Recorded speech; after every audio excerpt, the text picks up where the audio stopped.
রোজা অবস্থায় দিনের বেলা মহিলাদের যদি হায়েজ চলে আসে তাহলে সে পানাহার করতে পারবে কিনা? এই মাসআলার উত্তর হলো, রোজা চলাকালীন অবস্থায় কোনো নারীর তার যদি ব্লাড চলে আসে তাহলে সে দিনের বেলা সে ইচ্ছা করলে খাবার খেতে পারবে। এর দ্বারা তার কোনো সমস্যা নেই। তবে উত্তম হলো যে যারা রোজা রেখেছে তাদের থেকে সে আড়ালে সে খাবারটা খাওয়াটাই হলো তার জন্য উত্তম। আর আপনি যদি ওপেন একেবারে খাবার খান তাহলে রোজার একটা বেহুরমতি হয়ে যায়। এজন্য যতটুকুন সম্ভব একটু আড়ালে রেখে খাওয়া-দাওয়া করাটাই হলো ভালো। আর যদি রোজা রেখে দিনের বেলা ব্লাড বন্ধ হয়ে যায়, তাহলে রোজার সম্মানার্থে সারাদিন পর্যন্ত সে কোনো কিছু আর খেতে পারবে না।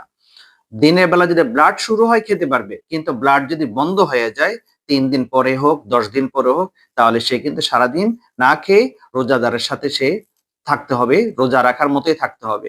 কিন্তু এই রোজার কাজা কিন্তু আবার পরবর্তীতে করে নিতে হবে। আশা রাখি মাসআলাটির উত্তর জানতে পেরেছেন।